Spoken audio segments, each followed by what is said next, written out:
All right, let's just jump straight into it. If you're putting together an AI rig or, just upgrading your current one, you already know the GPU is the most critical choice you're going to make. So today, we are tearing down NVIDIA's brand new Blackwell lineup to get to the bottom of a really tough question. Should you go for the RTX 5070 or the RTX 5060 Ti? Yeah, in the world of AI, your GPU isn't just another part in the box. It is the engine. It's the whole dang thing. And making the right call here, well, it can be the difference between flying forward with your projects and just hitting a brick wall of frustrating bottlenecks. And that is exactly what we're going to sort out today. And this, right here, this is the big question, the heart of this whole thing. When you're dealing with really complex AI work, what actually matters more? Is it the raw, blistering speed that just chews through tasks, or is it having a massive amount of memory so you can handle those gigantic data sets without the whole system just choking? So, to get to the bottom of that, we are putting 3 of these brand new Blackwell GPUs in the ring.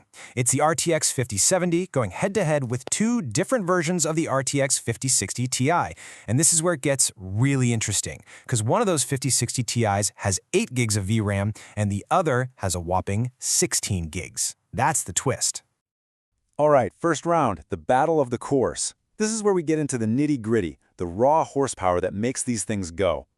So, CUDA cores. What are they? Honestly, the easiest way to think about them is like little workers on a giant assembly line inside your GPU. The more workers you have, the more stuff you can do at once. And as you can see, the RTX 5070 is showing up with a huge workforce, over 6,000 cores.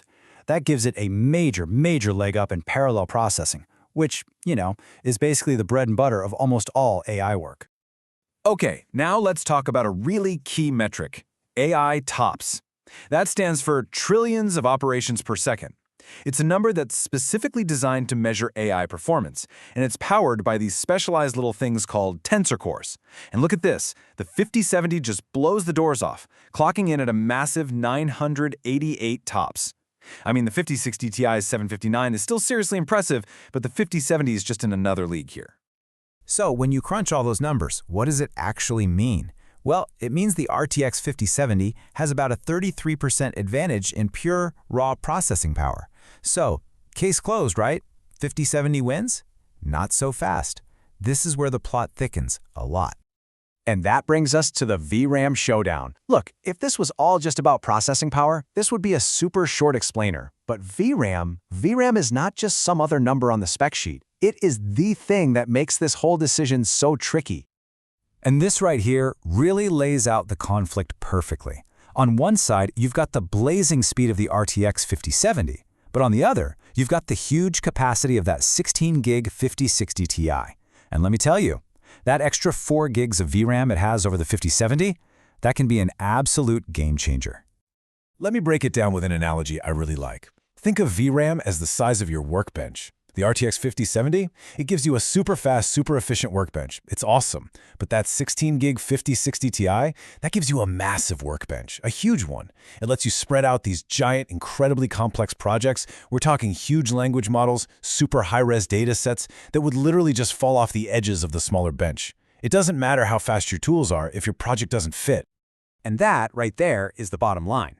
If the models you're working with or the data sets you're using are bigger than 12 gigs, the whole conversation just changes. Suddenly, the 16-gig 5060 Ti isn't just a good choice, it's pretty much the only choice that can even get the job done. The much faster 5070 would just stop. It would just throw up its hands and give you that dreaded out-of-memory error.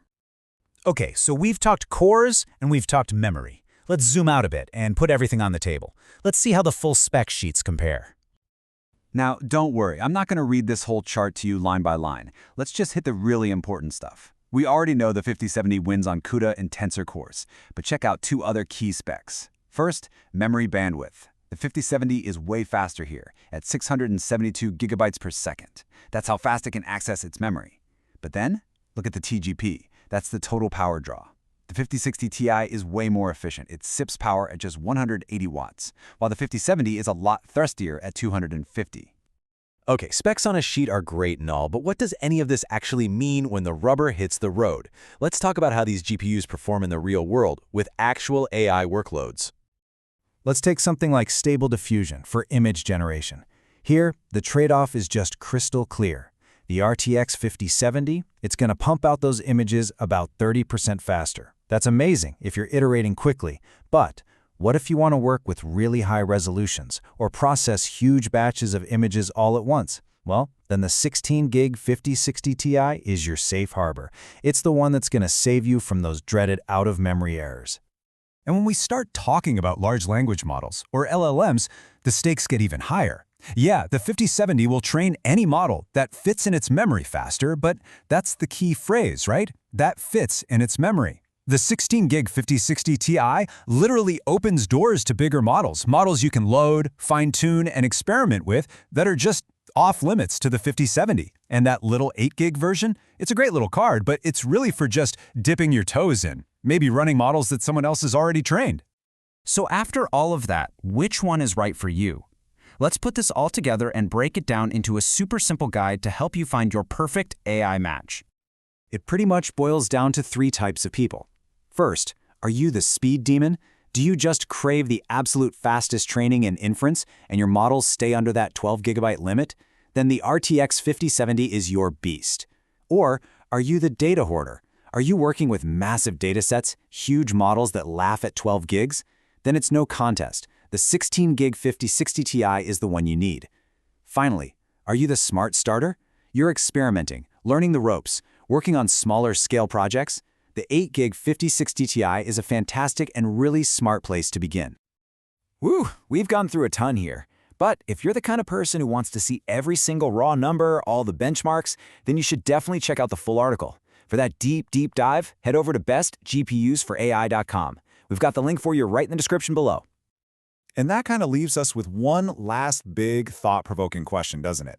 We know for a fact that AI models are just getting bigger and bigger, like exponentially bigger every single year. So the real question this whole thing brings up is, what's going to be the bottleneck of tomorrow? Is it going to be raw processing power, or is it going to be VRAM capacity? Something to chew on. Thanks so much for joining me.